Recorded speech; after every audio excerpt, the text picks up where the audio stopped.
Good morning বন্ধুরা, বিএনডিএন ব্লগসে তোমাদের সকলকে ওয়েলকাম জানিয়ে শুরু করছে আবার একটি নতুন ব্লগ। তো এখন বাজে ঘড়িতে সকাল 7:30। এখন থেকে তোমাদের সাথে নিয়ে ব্লগটি আমি শুরু করছি। তো চলো, সকালবেলা প্রথমেই চলে এলাম আজকে রান্নাঘরে এসে টিফিনটা বানিয়ে নিচ্ছি।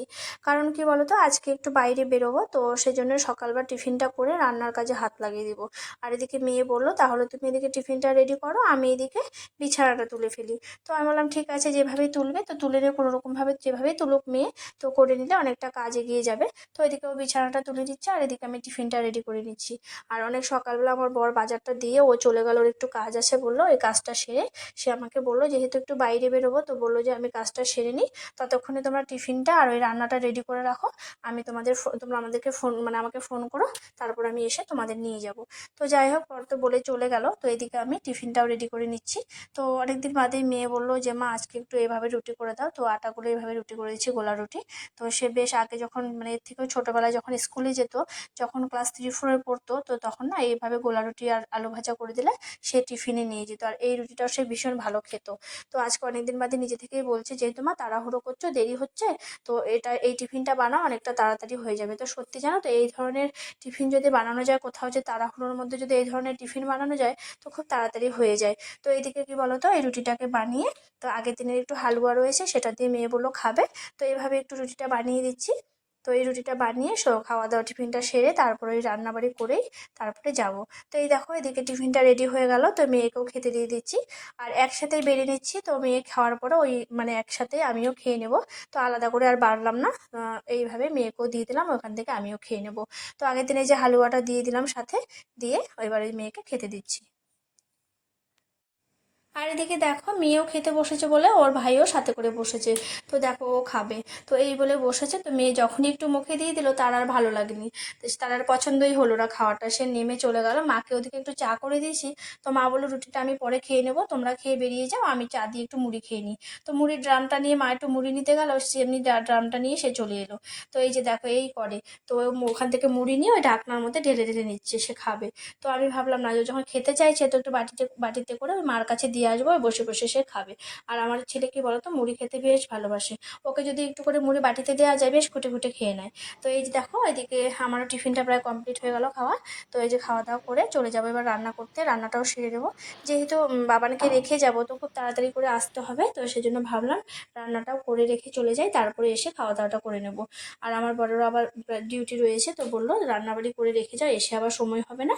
তো যাই রান্না করে না কেন, আজকে একটু হালকা পাতলা রান্না করব, করে ওই বেরোবো। তো এই যে এদিকে রান্নার জন্য সবজিগুলোকে কেটে নিচ্ছি।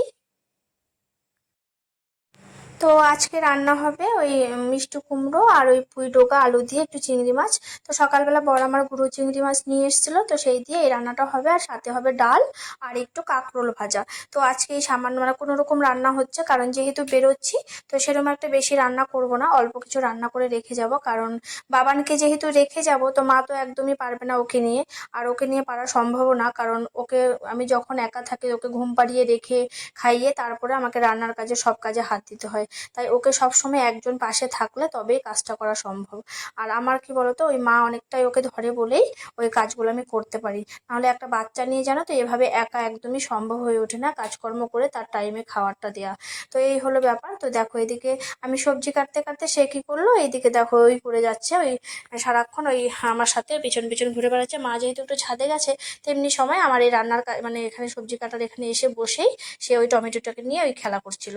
আর এদিকে দেখো এই চিংড়ি মাছগুলো সকালবেলা নিয়ে এসেছিলো, সেগুলো একটু বেছে নিলাম।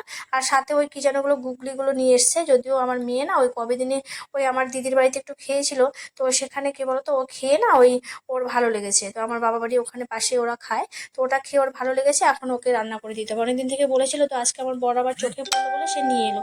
তো আমি বললাম তুমি নিয়ে এসো, আমি তো একদমই এগুলো রান্না করবো না, কারণ আমি নিজেও খাই না, আর রান্না করতে আমি পারি না এগুলো। তো সে বলার পরে বলছে ঠিক আছে, তুমি রেখে দাও, পরে দেখা যাবে, সে দিদিকে ফোন করে তুমি বলে কিভাবে রান্না করে শিখে নিও। তো এটাই বললো, জানি না সেটা রান্না করতে পারবো কিনা, তো যদিও রেখে দিলাম, তো দেখা যায় সেটা দিয়ে কী করা যায়। তো এদিকে আমি ওই রান্নাটাও বসিয়ে দিলাম, চিংড়ি মাছগুলোকে ভালো করে ধুয়ে পরিষ্কার করে নিয়েছি।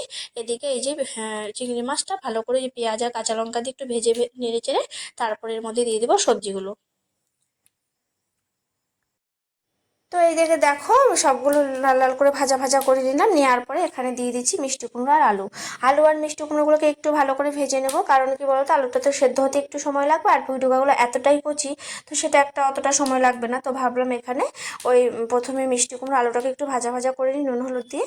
তো এখানে দিয়ে দিলাম নুন আর হলুদ। আর এই তরকারিটা কি বলতো আমি কোনো মশলা দেবো না, ওই মিষ্টি কুমড়ো পুঁই ডুকা দিয়ে সেই চিংড়ি মাছটা করলে না সেরকম কোনো মশলার প্রয়োজন হয় না, কারণ ওতেই ভীষণ ভালো হয় খেতে। তো এইভাবে রান্নাটা করব। তো দেখো নুন হলুদ দিয়ে একটু কষিয়ে নিচ্ছি। তো কষিয়ে নিয়ে তারপরে ওই কেটে রাখা ওই পুঁই ডোকাগুলোকে দিয়ে দেবো। আর এদিকে মাকে বললাম তুমি ওই ছেলেকে একটু স্নানটা করে দাও, গাটা মুছিয়ে দাও, সে তাড়াতাড়ি স্নান করাবো, যদিও এখন 11টা মতো বাজে। তো অনেকটাই গরম পড়েছে, তো গরমকালে না ওই 11টা 12টা একটু স্নান করলে ভীষণ ঘেমে যায়। সেই 10টা হতে হতে ছেলে ভীষণ ঘেমে যায়, সেই এতটাই গরম পড়েছে মানে আজকে। তো সেজন্য কি বলতো মাকে বললাম তুমি একটু ওকে একটু স্নানটা করিয়ে দাও, আমি ওর এদিকে রান্না করে ওর খাওয়ারটা রেডি করে দিচ্ছি আমি। তো ওকে খাইয়ে তারপরে যাব। কারণ কি বলতো ওকে ওকে যদি এভাবে না খাইয়ে রেখে যাই না, তাহলে কি হবে মা একদম খাওয়াতে পারবে না, আর ও খাওয়াতে ভীষণ সমস্যা করে এখন। তো সেই জন্য ওকে খাইয়ে দিয়ে ওই রেখে যাব, না হলে আমিও বাইরে গিয়ে একদম শান্তি মানে পাবো না। তো সেই জন্য ওকে আগে খাবারটা মানে স্নান করিয়ে খাবারটা দিয়ে খাবারটা খাইয়ে তারপরে মার কাছে রেখে যাব, কারণ এই প্রথমেই জানো তো ওকে রেখে যাচ্ছি এতটা সময়ের জন্য। কারণ এতটা সময় তো আর বাইরে মানে যাইনি ওকে রেখে। তো যদিও একটু অর্ধেক এদিক ওদিক গেছিলাম কাছে পিঠে, তো এতটা দূরে যাব আর এরকম এতটা দূরে বলতে বাজারেই যাব। তো সেক্ষেত্রে একটু সময়ও লাগবে একটু কেনাকাটি করতে। তো সেই জন্য ভাবলাম একদম খাইয়ে দিলে ও মার কাছে হয়তো ঘুম পাড়িয়ে দিতে পারবে। তো এদিকে দেখো পুঁই ডোকাগুলোকে নামিয়ে নিলাম, হয়ে গেল কমপ্লিট রান্না। তো মিষ্টি কুমড়াগুলোকে ভাজা ভাজা করে ডোকাগুলো দিয়ে দিলাম, দিয়ে একটু জল দিয়ে ঢেকে দিয়েছিলাম। তো একদম কমপ্লিট হয়ে গেল আমার রান্না। এদিকে ডালটাও সোমবার দিয়ে দিয়েছিলাম। তো নামিয়ে নিলাম, এই রান্না আমার কমপ্লিট। এবার আমি ছেলের খাবারটা ওইদিকে বেড়ে নেবো, মেয়েকে বললাম তুই স্নানটা সেরে নে। তো ছেলে স্নান হয়ে গেছে, মা স্নান করে দিয়েছে, এদিকে খাবারটা দিয়ে মার কাছে দিয়ে আমি ওই স্নানে চলে যাব। আর মেয়ে ওদিকে মেয়ের স্নান হয়ে গেছে। আর এই যে দেখো আর আজকে ওর জন্য ডাল আলু সেদ্ধ আর হলো এখানে হচ্ছে ডিম সেদ্ধ দিয়ে আজকেও খাবে। তো খাবারটা দিয়ে মাকে দিয়ে দিলাম, এদিকে আমি স্নান করে রেডি হতে শুরু করে দিয়েছি। আর আমার বড় চলে এসেছে, সেও স্নানে গেছে। তো সে ওদিকে রেডি হয়ে যাবে, তো আমাদের একদম কমপ্লিট হয়ে গেছে, এবার আমরা বেরিয়ে পড়বো। তো এসে খাওয়া দাওয়া করবো, কারণ এখন খাওয়া যাওয়ার সময় খাওয়া দাওয়া করলে অনেকটা দেরি হয়ে যাবে।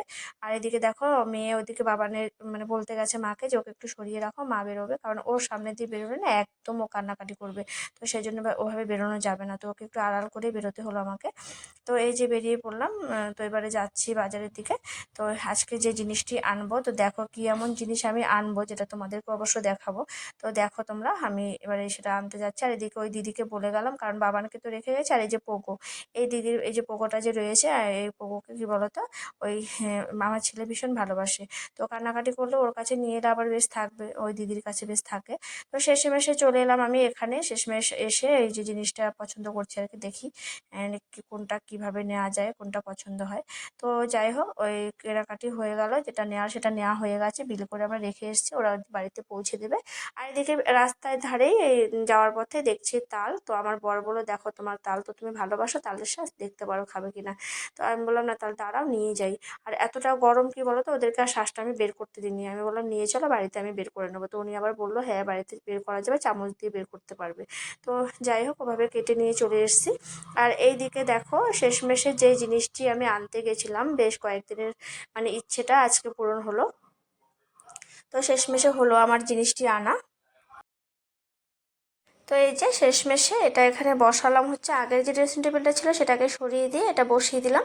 তো ওরা একটু প্লাস্টিকটা খুলে দিচ্ছে, আমি বললাম একটু প্লাস্টিকটা খুলে দিয়ে যেতে, তো ওরা খুলে দিচ্ছে, খুলে একটু আমাদের একটু দেখিয়ে দিল। তো এবারে আমাদেরও খাওয়া দাওয়া কমপ্লিট হয়ে গেল, আমার বড় খেয়ে ডিউটি চলে গেল। এদিকে আমি তালের শ্বাসটাকে বের করছি চামচ দিয়ে, কারণ কি বলতো আগে কোনোদিন না তালের শ্বাস বের করিনি, অনেক কবার খেয়েছি কিন্তু বের করে এভাবে খাইনি। আর এই যে দেখো ছেলেও বসেছে, সেও খাবে। তো যাই হোক এভাবে বের করে নিচ্ছে, মেয়ে বলছে মা এই নিয়ে আমি দুবার খেলাম আর কি, প্রথমবার খেয়েছি ও ঠিক মনে নেই, বলছে এবার আবার খাবো সে মজা করে। তো এইভাবে বের করে সবাইকে দেব। তো এখানে ভিডিওটি শেষ করছি, তো সবাই সুস্থ থেকো, ভালো থেকো, আর আমার চ্যানেলকে সাবস্ক্রাইব করে আমার পাশে থেকো। তো থ্যাংকস ফর ওয়াচিং, টাটা।